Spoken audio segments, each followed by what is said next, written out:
अगला चैप्टर है वो है प्रोनाउन। तो प्रोनाउन को स्टार्ट करते हैं। A word which is use in instead of a noun और नाउन इक्विवेलेंट। एक ऐसा वर्ड जो नाउन या नाउन इक्विवेलेंट इक्विवेलेंट के जगह पर युक्त होता है, जगह पर आता है, उसे हम प्रोनाउन कहते हैं। प्रोनाउन जो होते हैं वो कई तरह के होते हैं। तो पहला प्रोनाउन हम देखते हैं वो है हमारा पर्सनल प्रोनाउन। तो I, we, you, they, he, she, it, them, ये सभी क्या होते हैं? पर्सनल प्रोनाउन होते हैं। पर्सनल प्रोनाउन में हमें ऑर्डर बस उसका याद रखना है। ऑर्डर में क्या होता है? सबसे पहले जो होता है सेकेंड पर्सन। जैसे सेकेंड पर्सन में कौन होगा? सेकेंड पर्सन में होगा यू हो गया। उसके बाद आएगा third person he, she, it, plus singular, singular plural nouns. और तब आएंगे फर्स्ट पर्सन। फर्स्ट पर्सन मतलब आई और वी, और आई और वी। मतलब इसका ऑर्डर हमें याद रखना है। जैसे ये पहला क्या है order? You, he and I R going. You, he and I R going, ये ऑर्डर के हिसाब से है। लेकिन अगर इसमें किसी पाप, दोष, भूल स्वीकार किया जाए, अगर हम ये स्वीकार करते हैं, किसी पाप, दोष या भूल को अगर हम स्वीकार करते हैं, तब हम वहाँ पर यूज करते हैं 1 2 3 का हम यूज करते हैं। जैसे I, you and he have committed a sign, मतलब एक कोई अपराध किए हैं ना, तो उसके लिए क्या होगा? ऑर्डर ऑर्डर उलट जाएगा। उसके लिए ऑर्डर क्या हो जाएगा? 1 2 3 हो जाएगा, 1 2 3 हो जाएगा। और जनरल जो ऑर्डर होता है वो होता है 2 3 1 होता है। और ये एक बात ना सीधे से दिमाग में ये रखना है कि जब जब सबका लाभ हो ना तो मैं पीछे आऊँगा, लेकिन जब हानि होगा तो मैं आगे आऊँगा।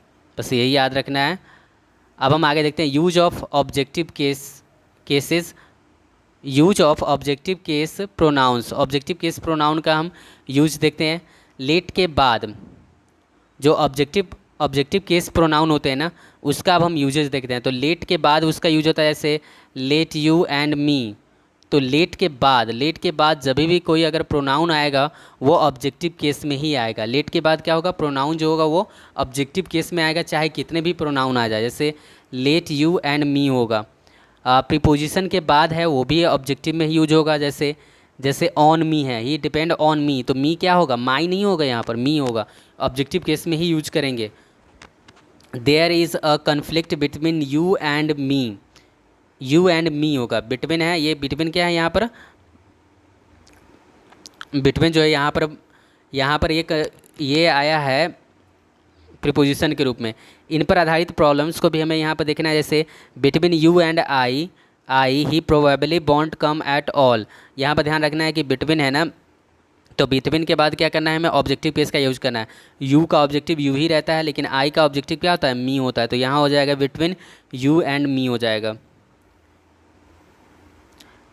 Then and the case. Than और द केस में क्या है? ये दैन के बाद नॉमिनेटिव केस प्रोनाउन का प्रयोग होता है यदि कंपैरिजन दो नॉमिनेटिव के बीच में हो। दैन के बाद नॉमिनेटिव केस प्रोनाउन का प्रयोग किया जाता है जब दोनों क्या हो? नॉमिनेटिव में हो। जैसे you are better than I, you are better than I, क्योंकि यू भी नॉमिनेटिव और आई भी nominative.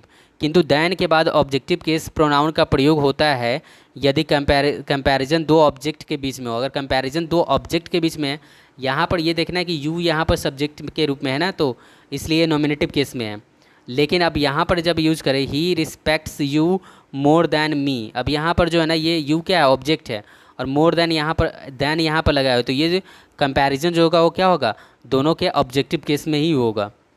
Distributive pronoun. Distributive pronoun कौन होते हैं? तो each, either, neither distributive pronoun होते हैं।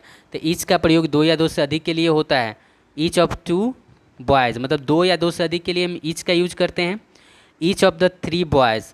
आइदर, नाइदर का प्रयोग सिर्फ दो के लिए करते हैं। ईच का प्रयोग जो होता है ना, दो या दो से अधिक के लिए होता है, लेकिन आइदर और नाइदर का प्रयोग बस दो के लिए ही होगा, दो से ज़्यादा के लिए नहीं होगा। Either of these two boys, neither of these two girls. Reciprocal pronouns. तो रेसिप्रोकल प्रोनाउन क्या हो गया? ईच अदर हो गया, वन अनदर हो गया, ये सभी रेसिप्रोकल प्रोनाउंस कहलाते हैं। तो ईच अदर का प्रयोग सिर्फ दो के लिए होता है, ये बात याद रखना कि ईच अदर का प्रयोग सिर्फ दो के लिए होगा। जैसे the two brothers hate each other, लेकिन वन अनदर का प्रयोग दो से अधिक के लिए होगा। दो के लिए वन अनदर नहीं हो सकता, दो से अधिक के लिए ईच अदर नहीं हो सकता। The five brothers love each other होगा। नोट, आधुनिक प्रयोग में ईच अदर तथा वन एंड अदर के प्रयोग में कोई खास अंतर नहीं माना जाता है, किंतु ऊपर दिए गए, मतलब ये कहने का मतलब हो गया ना, अब तो कोई खास अंतर नहीं माना जाता है, लेकिन जब भी हम ईरर को ढूंढेंगे ना तो वहाँ पर हम इसी नियम को फॉलो करेंगे। अब है अगला जो हमारा चौथा प्रोनाउन है वो है डिमॉन्स्ट्रेटिव प्रोनाउन। तो डिमॉन्स्ट्रेटिव प्रोनाउन कौन होते हैं? जिससे संकेत को दिखाने का काम करते हैं, जैसे this, that, these, those, such, somebody, anybody, nobody, everybody, someone, no one, anyone, everyone, something, nothing, anything, everything, some, all, many, few, none, one. ये सभी जो होते हैं डिमॉन्स्ट्रेटिव प्रोनाउन होते हैं। रिफ्लेक्सिव प्रोनाउन क्या होते हैं? फर्स्ट पर्सन और सेकेंड पर्सन के पॉसेसिव तथा थर्ड पर्सन के ऑब्जेक्टिव के नॉमिनेटिव के साथ सेल्फ या सेल्फ जोड़कर, मतलब अगर अंत में ना सेल्फ या सेल्फ जुड़ता है ना तो वो क्या होता है? रिफ्लेक्सिव प्रोनाउन बना लेता है, या इम्फेक्टिव प्रोनाउन इन्हीं को बोलते हैं, my self, your self, him self. लेकिन जो प्लूरल वाले होते हैं उसमें सेल्फ से जुड़ जाता है। ही हर्ट हिमसेल्फ, उसने स्वयं को चोट पहुंचाया। नोट, यह ध्यान रखना है कि ट्रांजिटिव वर्ब के बाद ऑब्जेक्ट का प्रयोग होता है। यदि ऑब्जेक्ट नहीं दिया गया हो तो आप रिफ्लेक्सिव प्रोनाउन का प्रयोग की उम्मीद की जा सकती है। मतलब अगर ट्रांजिटिव वर्ब है ना तो निश्चित रूप से उसके बाद एक ऑब्जेक्ट होना चाहिए। अगर ऑब्जेक्ट नहीं है ना तो उस ऑब्जेक्ट की जगह पर हम क्या करेंगे? उस ऑब्जेक्ट की जगह पर हम ये एम्फेटिक प्रोनाउन या रिफ्लेक्सिव प्रोनाउन का यूज कर सकते हैं। जैसे ही enjoyed the party, he enjoyed the party. अब यहाँ पर क्या है ना, इंजॉयड है लेकिन इसके बाद इसे हम ऐसे लिख सकते हैं, ही enjoyed himself at the party, he enjoyed himself at the party, he enjoyed the party. तो यहाँ पर क्या है ना, ये वर्ब के रूप में है, सॉरी ये क्या है, ये हमारा ऑब्जेक्ट के रूप में है। ही इंजॉयड द पार्टी, इंजॉय यहाँ पर क्या है? ट्रांजिटिव वर्ब है। इसके बाद द पार्टी जो है ऑब्जेक्ट का काम कर रहा है, तो यहाँ पर ही इंजॉयड द पार्टी सही है। लेकिन अगर हम इसे ऐसे लिखें कि ही इंजॉयड एट द पार्टी तो गलत हो जाएगा। वहाँ पर हमें, चूँकि ये at the party adverb of place बन गया है, तो यहाँ पर हम क्या यूज़ करेंगे? ही enjoyed himself at the party हो जाएगा। ध्यान रखना है, अगर ये वर्ड सब आ जाए, कौन words? Heart, cheat, prostate, introduce, present, absent, satisfy, law आदि क्रियाओं के बाद एक ऑब्जेक्ट या रिफ्लेक्सिव प्रोनाउन का प्रयोग होता है। मतलब हर्ट हो, चीट हो, प्रोस्टेट हो, इंट्रोड्यूस हो, प्रेजेंट हो, एब्सेंट हो, सेटिस्फाइड हो, ले हो, तो इसके बाद निश्चित रूप से एक ना एक हमें इसके बाद ऑब्जेक्ट आना ही चाहिए। अगर ऑब्जेक्ट नहीं है तो एक रिफ्लेक्सिव प्रोनाउन का यूज कर देना चाहिए। She introduced me to the DM, she introduced me to the DM, यहाँ पर क्या है? ये ऑब्जेक्ट है, तो इसलिए यहाँ रिफ्लेक्सिव प्रोनाउन का यूज नहीं करेंगे। लेकिन जब हमें ऐसे यूज करना हो, she introduced to the DM गलत हो जाएगा। She introduce herself to the DM. अब देखते हैं आगे, ये हमारा छठा प्रोनाउन है वो है एम्फेटिक प्रोनाउन। तो जैसा कि रिफ्लेक्सिव प्रोनाउन के अंतर्गत बताया गया है, एम्फेटिक प्रोनाउन भी प्रोनाउन के साथ सेल्फ या सेल्फ से जोड़कर ही बनाए जाते हैं, किंतु अर्थ में अंतर होता है। यदि रिफ्लेक्सिव प्रोनाउन का अर्थ स्वयं को या खुद को है तो एम्फेटिक प्रोनाउन का अर्थ स्वयं या खुद है होता है। जैसे Soma befooled herself, Soma ने खुद को बेवकूफ़ बनाया। लेकिन Soma herself went there, Soma खुद वहाँ गई। मतलब एम्फेटिक और रिफ्लेक्सिव दोनों में अंतर होता है। रिफ्लेक्सिव का मतलब होता है खुद को या स्वयं को, मतलब वहाँ पर क्या होता है ना, खुद को, या वहाँ पर सब्जेक्ट और मतलब सब्जेक्ट का भी काम और ये ऑब्जेक्ट दोनों का काम वो खुद ही कर रहा होता है। लेकिन जब हम यहाँ पर ये एम्फेटिक का प्रयोग करते हैं ना, हम जोर देने के लिए प्रयोग करते हैं। एम्फेटिक का प्रयोग जोर देने के लिए किया जाता है। जैसे कि Soma herself went there, Soma खुद वहाँ गई, मतलब वो अपने आप को ही वहाँ लेकर गई। लेकिन जब हम बोलते हैं ना सोमा बीफुल्ड हर सेल्फ, और एक और चीज़ ना, अगर सब्जेक्ट से दूर सेल्फ या सेल्वेज वाला है ना, तो इसका मतलब वो क्या है? वो है हमारा रिफ्लेक्सिव प्रोनाउन में। लेकिन अगर सब्जेक्ट के पास में है तो वो एम्फेटिक प्रोनाउन होता है। रिलेटिव प्रोनाउन, सातवां प्रोनाउन जो हमारा है वो रिलेटिव प्रोनाउन, जैसे who, which, that, what, but तथा एज, ये क्या होते हैं, ये रिलेटिव प्रोनाउन होते हैं और हम इन्हीं के अध्ययन इसमें कर रहे हैं। हु का प्रयोग मानव, ह्यूमन बींग्स के लिए करते हैं, जैसे the boy who stole my purse was a student, this is the man who slapped Ramesh. Which का प्रयोग हम वस्तु के लिए करते हैं, जैसे the pen which is on the table is mine, this is the book which she presented me. अब देखते हैं दैट का प्रयोग मानव जाति या वस्तु के लिए तथा हु या विच के बदले में किया जा सकता है। मतलब दैट का प्रयोग ना मानव या वस्तु दोनों के लिए किया जा सकता है, हु और विच के जगह पर, जैसे the boy that stole my purse was a student, और the pen that is on the table is mine. अब हम आगे देखते हैं हु बीच का प्रयोग डिफाइनिंग या नॉन डिफाइनिंग दोनों अर्थों में होता है, जबकि दैट का प्रयोग डिफाइनिंग अर्थों में ही होता है।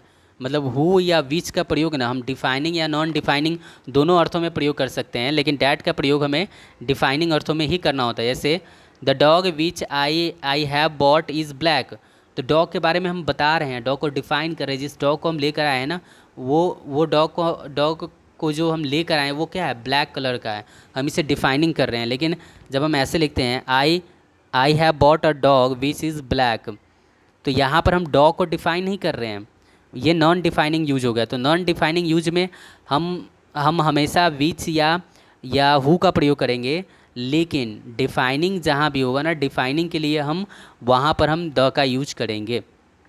तो ये गलत जैसे कि मतलब हु और विच का प्रयोग दोनों का हम डिफाइनिंग और नॉन डिफाइनिंग दोनों में करेंगे, लेकिन जहाँ डिफाइनिंग आएगा तो वहाँ पर हम दैट का भी प्रयोग कर सकते हैं, नॉन डिफाइनिंग में दैट का प्रयोग बिल्कुल नहीं करेंगे। तो यहाँ पर जो है ना, ये सेंटेंस में ये हो सकता है the dog which I have bought is black, यहाँ पर हम विच की जगह पर डैट का भी यूज कर सकते हैं, the dog that I have bought is black, लेकिन यहाँ पर विच की जगह पर हम दैट का प्रयोग नहीं कर सकते हैं। चलते हैं आगे देखते हैं superlative degree only none all, जब अर्थ एवरीथिंग हो आदि के बाद डैट का प्रयोग होता है, न कि हु बीच का।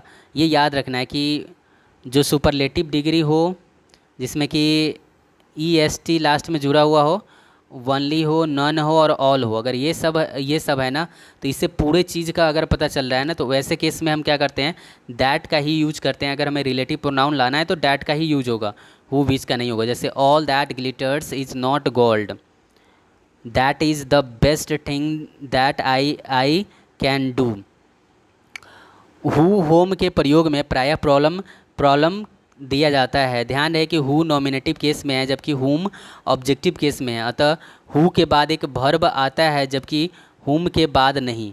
बस यही हु और हुम में सबसे बढ़िया और अच्छा तरीका पहचाने का यही है कि हु के बाद एक वर्ब आएगा जबकि हुम के बाद वर्ब नहीं आता है। तो इसे एक और तरीके से याद रखना है कि हु के बाद वर्ब से स्टार्ट होगा जबकि हुम के बाद एक सेंटेंस से स्टार्ट होता है। हुम के बाद क्या होता है, एक सेंटेंस स्टार्ट होता है। या इसका ये भी हो सकता है कि अगर बहुत बड़ा सेंटेंस है तो उसके अलग अलग सेंटेंस को हम अलग अलग करके देखेंगे, और जिस सेंटेंस के बाद सब्जेक्ट अगर नहीं मिल रहा है, अगर उस सेंटेंस को सब्जेक्ट नहीं मिला है तो वहाँ पर हु आ जाएगा, अगर उसको सब्जेक्ट की ज़रूरत नहीं है तो वहाँ पर हुम आ जाएगा। अब हमें इस एग्जाम्पल से इसको क्लियर करने की कोशिश करते हैं। The doctor whom I met yesterday was Ram's brother, the doctor whom I met today was Ram's brother. अब यहाँ पर ध्यान देना है, आई मेट एक सेंटेंस हो गया,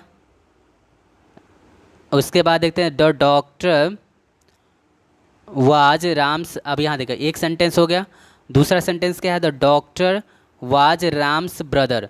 दो सेंटेंस हमारे पूरे मिल गए, कहीं पर हमें सब्जेक्ट की ज़रूरत नहीं है तो वहाँ पर हम क्या यूज करेंगे, होम का यूज करेंगे। अब हम देखते हैं आगे, द डॉक्टर हु केम, अब इसे समझना है। The doctor who came here was Ram's brother, the doctor who came here was Ram's brother. अब यहाँ पर देखना है the doctor came was Ram's brother, the doctor was Ram's brother एक सेंटेंस है, और केम हेयर एक दूसरा सेंटेंस बन रहा है। लेकिन चूंकि ये केम हेयर तो स्टार्ट नहीं होगा, इससे पहले हमें चाहिए एक सब्जेक्ट, तो सब्जेक्ट के रूप में हु आया है। हुम यहाँ पर हुम का प्रयोग गलत हो जाएगा। ऐसे वाक्य में हु के प्रयोग से हुम का प्रयोग करके गलत किया जाता है। इंट्रोगेटिव प्रोनाउन देखते हैं, तो हु, होज, बीच तथा वाट इंट्रोगेटिव प्रोनाउन होते हैं।